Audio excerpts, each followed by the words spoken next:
제가 갖고 있는 성경은 신약 262쪽입니다. 로마서 16장 27절. 신약 성경 262쪽.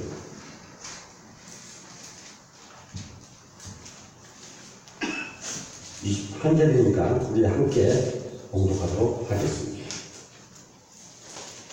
지혜로우신 하나님께 예수 그리스도로 말미암아 영광이 세세 무궁토록 있을지어다. 아멘. 잠깐 기도하겠습니다.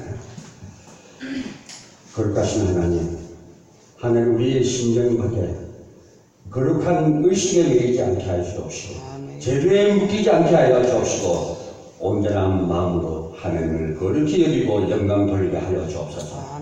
오늘 말씀이 하나님의 영광을 위한 문관입니다. 하나님, 정말 하나님 말씀을 듣고 예배에 집중하고 말씀에 집중하는 우리 세계의 성도들이 다 되게 하여 주옵소서. 예배를 마치는 시간까지 하나님께서 함께하여 주옵기를 우리 주 예수 그리스도의 이름으로 기도합니다. 아멘.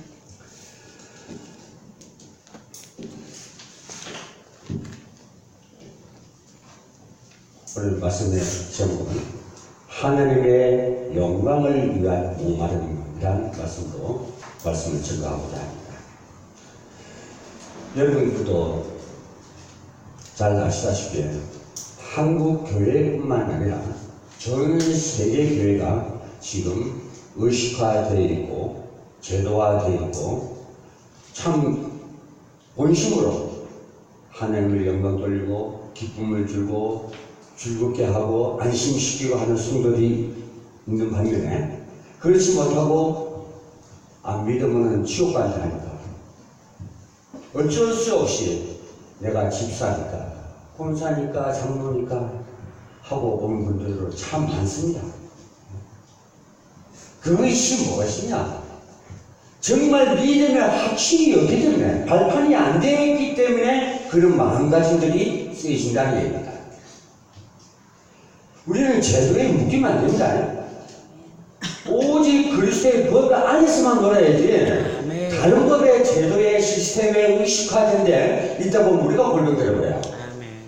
그러면은 하나님의 영광은 크며 하나님을 걱정시키는 하나님의 자녀들이 되어야 됩니다. 오늘 이 본문을 보면 이방 사도인 바울의 축복의 기도입니다. 예수 그리스도는 모든 문제의 해답이며 참 진리의 길인 것을 믿으셔야 합니다. 구원의 비밀을 회복할 수 있으며 새롭게 살아가는 길입니다. 원래 하나님께서는 창세기 1장 26절에서 27절에 원래의 축복을 주셨어요. 그게 뭐냐? 생육하고 번성하라는 얘기입니다. 그것까지 되면은 만물을 다스리라는 얘기입니다. 그 다음에 에스겔서 28장 12절에서 14절, 계시록 12장 1절에서 9절에 보면은 사단의 존재와 실체가 완전히 드러나 있습니다. 예? 그리고 유다서 1장 6절에서 7절, 소돔과 고모라를 완전히 성적 타락으로 혼인 문란으로 망가뜨린 그 사단의 존재가 완전히 나와 있습니다. 유일한 해결의 방법은 어디에서 하나님께서 언약을 주셨냐? 창세기 3장 15절 여인의 후손을 보내겠다고 4,000년 동안 얘기했습니다. 그래서 4,000년 만에 그리스도가 오셨죠. 이 언약을 믿으신다면 우리가 생육하고 번성하고 다스림의 권세와 축복을 회복되게 됩니다. 그래야 우리는 하나님의 구원하심을 받은 하나님의 자녀들입니다. 억만 죄악 가운데서 구원함을 받은 사람이요 영원한 지옥불에 들어가야 우리가 구원함을 받은 하나님의 자녀들입니다. 그래서 하나님께서 될 수 있는 대로 할 수만 있다면 지옥을 안 가게 하려고. 근데 누가 억지로 끌고 가겠습니까? 죽을 똥 살 똥 모르고 지가 가야 할 곳으로 데려가는 자가 존재가 누굽니까? 바로 사단이죠. 언젠가는 재림자가 오시면 지네들이 가야 할 것은 천정무지개 속이 돼. 그래서 우리도 동행해야죠. 예? 그것이 바로 사단의 존재. 하나님은 우리를 위하여 모든 것을 내주셨습니다. 모든 것이 누구냐? 바로 예수 그리스도죠. 이 땅에 보내줬다. 아들까지 내줬다니. 또 십자가에까지 내줬다니. 그리고 천기를 창조하시는 인간이 가장 아름답고 조화를 이루고 살아갈 수 있도록 만드는 것이 이 지구촌입니다. 우리를 위한 하나님의 이 모든 것이 작품입니다. 십자가를 지심으로 우리를 위한 하나님의 사랑이었습니다. 그런데 우리는 하나님을 위하여 한 것이 아무것도 없다고 해도 과언이 아니죠. 우리는 하나님을 사랑한다고 합니다. 그런데 그 사랑이 하나님의 사랑과 비교할 수 있겠습니까? 그리고 하나님을 위하여 헌신한다고도 많이 얘기합니다. 그런데 그 헌신이 십자가의 죽음을 대신할 수가 있겠습니까? 우리는 할 수가 없습니다. 그러나 믿음의 확신을 가지고 최선을 다해 죽기 직전까지 우리는 하나님을 위하여 무엇인가를 하고 싶은 마음이 있습니다. 그런데 실천하지 못할 때가 더 많습니다. 하나님의 자녀들인 우리에게 가장 필요한 것이 무엇이에요? 믿음입니다. 물론 믿음이 필요합니다. 하나님을 진짜로 믿는 믿음이 있어야 될 것입니다. 그러나 믿음보다 더 필요한 것이 있습니다. 하나님의 영광을 구하는 목마름입니다. 우리는 일주일 동안 참 멀리서 오기 때문에 주일날 예배 참석하고 또 수요일날 오시고 하는데 일주일에 2번 말씀 들어요. 듣는 분들은. 근데 그분들이 말씀을 듣고 그것이 나에게 적용이 돼서 목마르지 않으면 괜찮은데 그렇지 않을 경우에는 갈급한 심령이 됩니다. 우리가 비가 한 몇 년 동안 안 하고 그러면 땅이 어떻게 되겠어요? 갈라지죠. 황폐해집니다. 그 황폐해진 땅에 꽃을 피우려면 어떻게 되겠습니까? 우리 말씀을 잘 들어야 됩니다. 목마름이 없어야 됩니다. 그래야 다시 하나님의 말씀으로 회복이 됩니다. 그래야 성꽃이 피죠. 네? 갈라진 땅에서 뭐가 자라날 수 있겠습니까? 그래도 우리 기독교인들이 참 배짱도 참 좋아요. 배짱이 너무 좋아요. 그 세상 사람들이 이 갈이 배 밖에 나왔다 하는 말 있죠.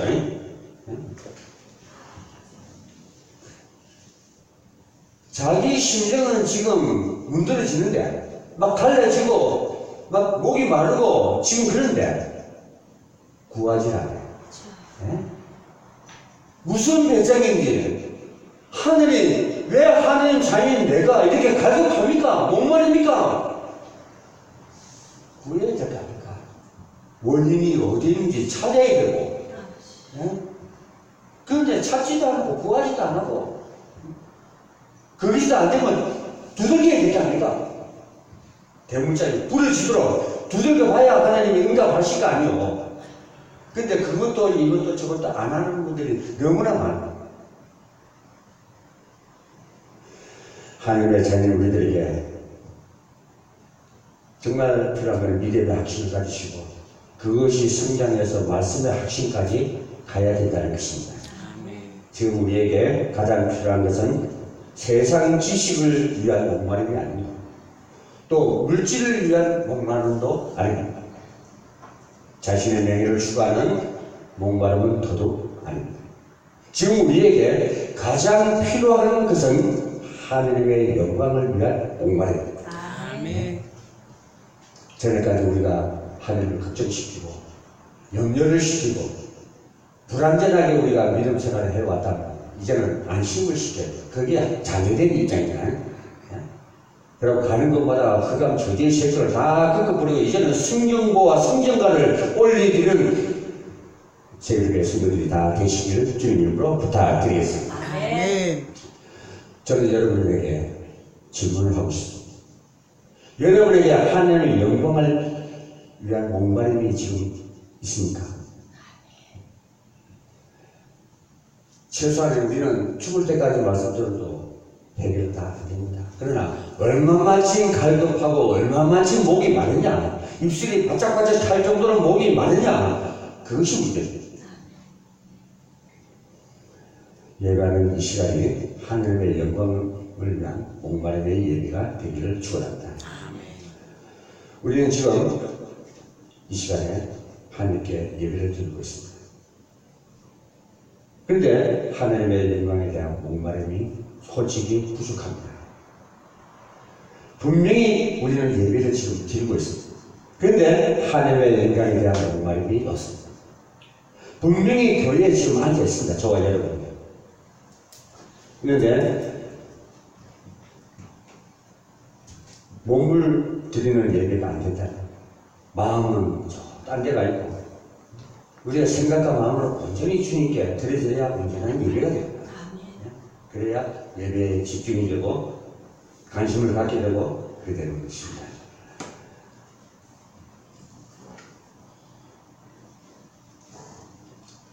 예배는 나 자신을 주님께 드리는 것입니다. 아멘. 시간만 드리는 것이 아니라 몸을 온전히 들여서 드리는 것이 예배입니다. 아멘.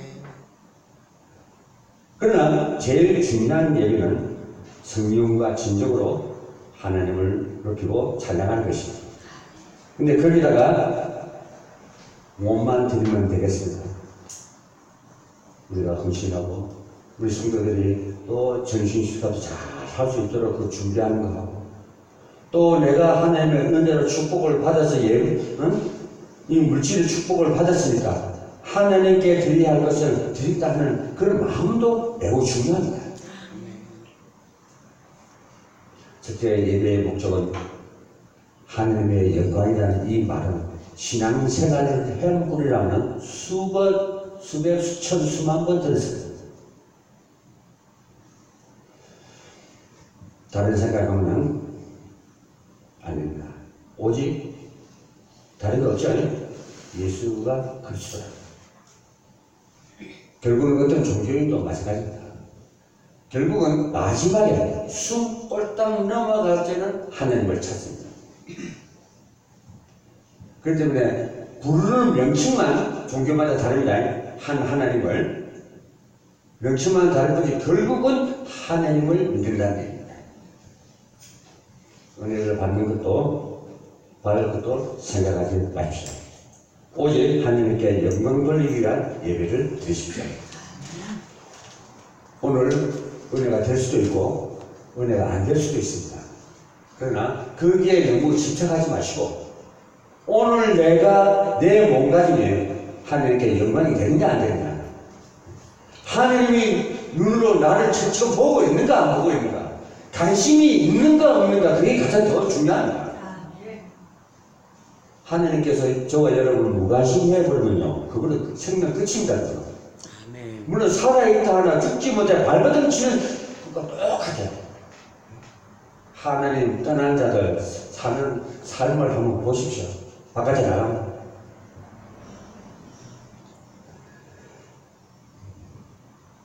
메시지를 받는 것도 생각하지 마십시오. 오직 하나님께만 영광을 돌립시오. 하나님께 영광만 돌리신다면 은혜 받지 말라 해도 은혜가 받아지게 되어 있습니다. 아멘. 하나님께 영광만 돌려주신다면 메시지가 저절로 돌아오래요. 하나님께 영광만 돌린다면 그 은혜가 내가 족하다는 고백이 스스로 나오게 되어 있습니다. 아멘. 그러나 하나님께 영광 돌리는 삶은 과연 무엇이겠습니까? 하나님이 다스림을 받는 자입니다. 우리는 만물을 다스리지만 우리는 하나님께 다스림을 받아야 된다. 아멘. 우리 창조 목적이 그렇습니다. 창세기 1장 28절에 성육하고 번성하고 만물을 다스리라 했어요. 최고의 축복을 우리에게 주었습니다.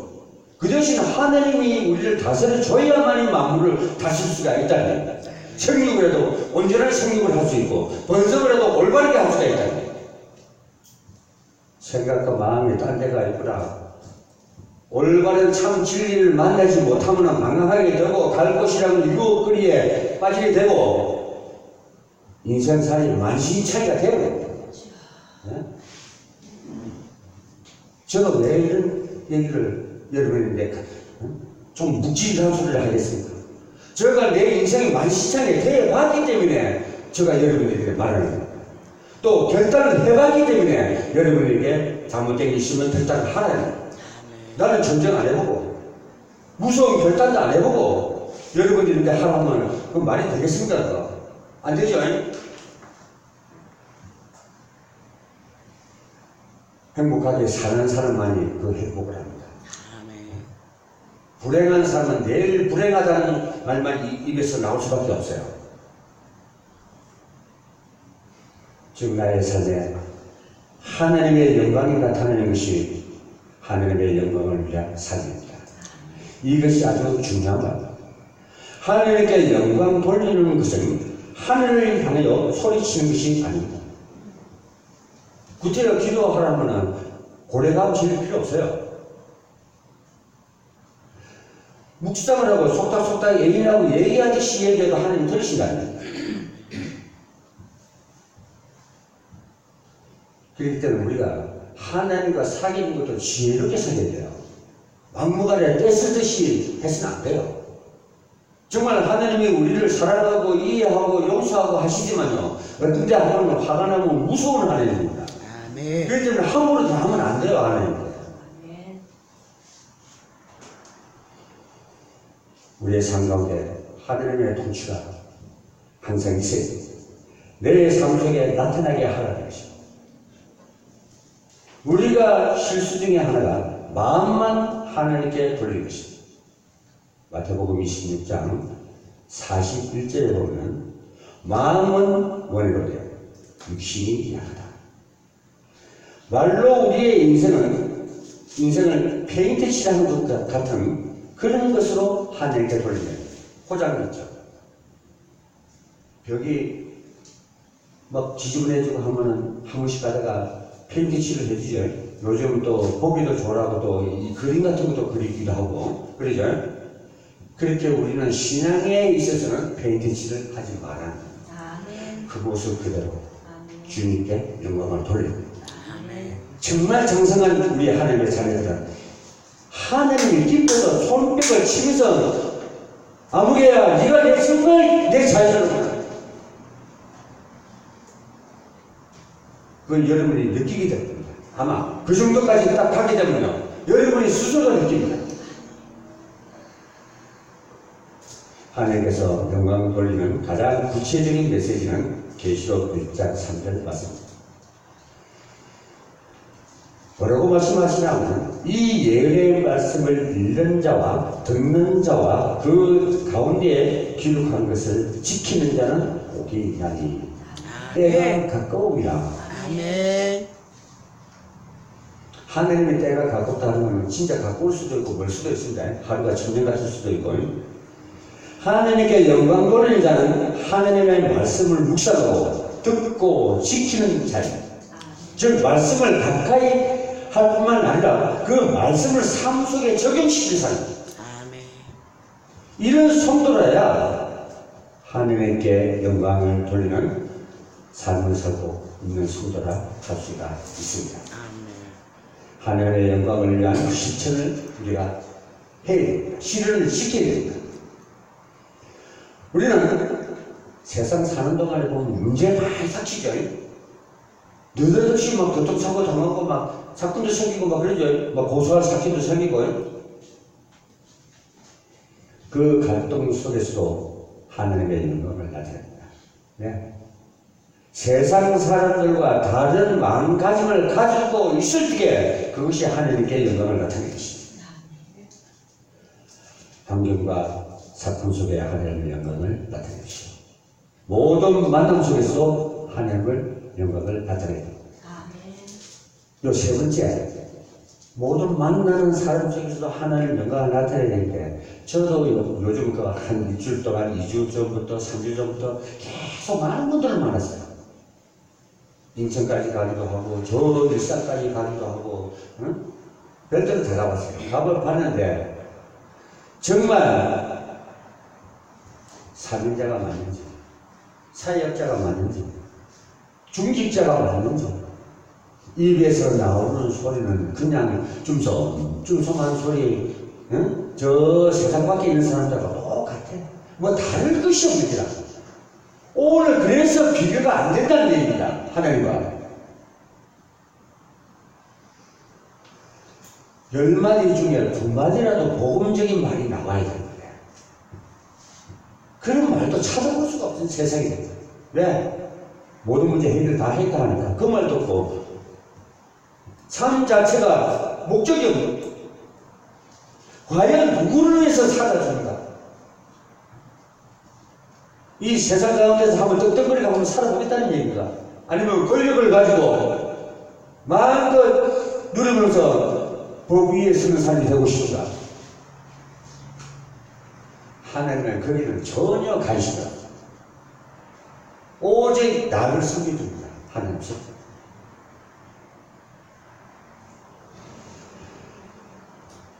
그래서 우리의 영적 상태를 극복을 해야 됩니다. 만약에 문제가 있다면 그걸 극복해야 됩니다. 극복 안 하면 자꾸 눌립니다. 눌리면 자꾸 장악 깨버립니다. 그러면 이상한 행동이 나옵니다. 그 병도 초기에 발견하야죠. 암도. 그러면 살 확률이 많죠. 그런데 우리가 늦으면 늦을수록 우리의 육신뿐만 아니라 영적인 문제도 심각해집니다. 그런데 빨리 내 잘못이 뭔가 하는 것을 빨리 발견하시고 해결해야 됩니다.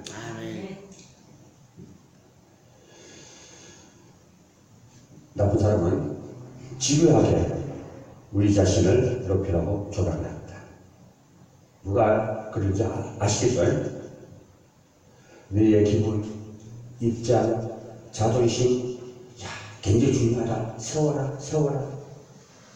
그러나 우리는 하나님의 영광을 위하여 나의 기분을 드러내고, 나의 입장도 드러내고, 나의 자존심도 드러내고, 하나님의 영광을 위해서 그런 거지. 하나님의 영광이 아니면 다 내려놔버려야 돼요. 네? 저는 결론적으로만 얘기합니다. 하나님의 영광을 위해서 자존심을 세워놔야 돼요. 여러분에게 부탁드리겠습니다. 자신을 높이지 마시고 하나님의 영광을 위해서 더 추구하는 여러분이 되시길 바랍니다. 하나님의 영광보다 자기의 편리주의에 물든 영적 상태를 유지하는 성도도 없지 않아 있습니다. 하나님의 영광을 위해서라면 무엇인가를 헌신해야 하고 봉사를 해야 합니다. 그런데 이것이 귀찮고 아주 불편해요. 큰 교회에 사람들도 많이 모이지만 나가는 사람도 많습니다. 왜? 설거지하기도 힘들거든요. 그 많은 사람들 써요. 그거 보통 헌신하는 마음이 없으면 그거 하지 못합니다. 돈 줘도 못해 그거. 내 자존심 팍 세우려고. 야, 난 저 바깥에 가면 손에 물도 안 묻히고 갖다 주는 것만 먹는데 여기서는 내가 이거 해야 돼. 그런 마음이 들면 들수록 자꾸 중복되는 것 같이 됐습니다. 아이고, 교회가 여기 아니면 없나 하고. 그 마음이 안 들도록 하셔야 됩니다. 이 세계교회 성도들은 그런 분이 없죠. 서로 막 설거지 하려 해서 서로 밥하려 해서 그러니까 저 말이 너무 좋은 게 아니에요. 남자라서 어떤 때는 못한다 할 수 있지만 저도 잘합니다. 설거지 같은 거. 하나님의 영광보다 자기 편리주의에 있는 영적 문제를 빨리 제거하시길 바랍니다. 사랑하는 성도 여러분, 하나님의 영광을 위하여 몸을 움직이셔야 된다. 또 마음만 가지고도 아닙니다. 몸이 움직여야 됩니다. 편리주의에 물든 성도가 아니라 하나님의 영광을 위하여 모든 것을 헌신하는 성도가 되어야 할 것입니다. 하나님의 영광보다 자기 생각에 물든 영적 상태를 유지하고 있는 분도 있습니다. 왜? 고기 있어야 바깥에 가서 따지사죠. 예? 이거 한잔 막 끓을 수가 있고, 또 뭐, 탁 하면서 할 수도 있고, 이 춤도 한 번씩 출 수도 있고, 이게 딱 잡혀 있으면요, 자기 마음대로 해버립니다. 여기에 해방되는 사람들은 하고 싶어도 못해. 니 하나 해도 못해. 그러기 때문에 조그만 시험에서 낙담해버리고, 조그만 데서 질투하게 되고, 쉬게 하게 되고, 자기 몸을 갖출 수가 없어요. 생각을 바로 잡을 수가 없습니다. 이 영적 문제가 딱 들어오기 시작합니다. 우리는 다시 우리의 신앙을 정리해야 돼요. 내가 사는 목적은 하나님의 영광을 위해서다 하고 고백해야 돼요. 우리를 구원하신 하나님을 찬양하고 경배하고 그분만을 높이기 위해서 우리가 살아야 한다는 것을 명심하고 결단을 해야 돼요. 이 신앙 고백이 되어지지 않으면 결코 여러분은 하나님 정말 제대로 만나지 못합니다. 또 믿는 성도라고 할 수가 없습니다. 그래서 한 번씩 가다가 그러죠. 바울보다 베드로보다 더 위대한 고백을 남기다. 성경에 기록 안 돼도 됐습니다. 나와 하나님과의 고백이기 때문에 그들보다 더 위대한 고백을 남깁니다. 왜? 2000년이 지났잖아요. 그만큼 생각도 달라졌잖아요. 또 신앙생활하기 편하잖아요. 근데 왜 그런 고백을 안 합니까? 그래야만이 우리의 삶이 편안합니다.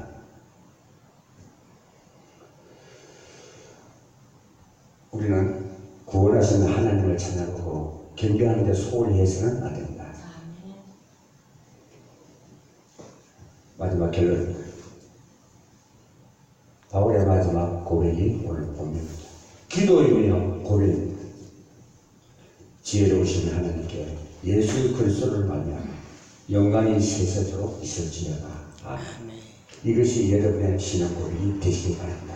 아멘. 오늘 본문은 로마 복음화의 목적을 이룬 바울의 고백, 믿음의 선한 싸움을 싸운 바울의 고백, 하나님이 주신 사명을 감당한 바울의 고백, 이게 사명의 응답입니다. 하나님이 안개와 불을 찌게 부르심의 응답을 하고 하나님 나에게 주신 사명에 대해서 완수하는 응답도 해야 된다. 네? 우리가 응답만 바라는 것이 아니라 내게 주신 사명에 대해서도 응답을 해야 된다. 그래야 맞죠? 하나님 되면 어떻게 다 기대를 합니까? 나는 사명을 하지도 않으면서 어떻게 응답을 온전히 받을 수가 있겠어요? 세계의 성도님들은 중직자의 사명을 완수하기 바랍니다. 아멘. 그리고 시사님들 정말 다른 교회 권사님보다 더 나은 지사님들이 되셔야 합니다. 정말 생각과 마음이 올바른 지사님들이 되셔야 돼요. 아멘.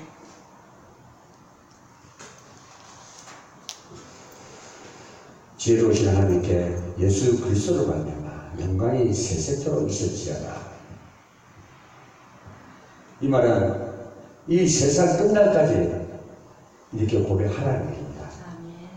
여러분은 최후에 무슨 말을 하고 싶습니까? 바울처럼 영광스러운 고백을 할 수 있겠습니까? 믿음에 달려갈 길을 다 달려간 바울처럼 지혜로우신 하나님께 예수 그리스도로 말미암아 영광이 세세토록 있을지어다. 아멘. 이렇게 할 수 있는 새벽의 성도들이 되길 바랍니다. 또 우리가 가진 최고의 영적 문제는 하나님의 영광을 구하지 않는 것입니다. 죄를 짓고도 죄 회개 안 하는 것입니다. 저게 죽고 그러면 사람이 이런데도 그걸 보고 지나는 사람이랑 똑같아요. 바리새인들. 그것도 죄입니다. 구원의 대상을 보고도 지나치는 것도 죄입니다. 그것도. 이제 이 고질적인 문제에서 우리는 해방받아야 됩니다. 하나님의 다스림을 받는 것이 우리의 삶이 되어져야 합니다. 하나님의 통치가 내 삶 속에서 이루어지도록 간절히 기도해요. 성도 여러분, 하나님의 영광을 목말라 합시다. 하나님의 다스림을 사모합시다. 하나님의 통치가 내 삶에 이루어지기를 무릎으로 기도합시다. 이번 한 주간 여러분의 삶 속에서 하나님의 영광이 드러나기를 주님 이름으로 축원드립니다. 아멘. 제가 기도하겠습니다. 하나님 아버지 감사합니다.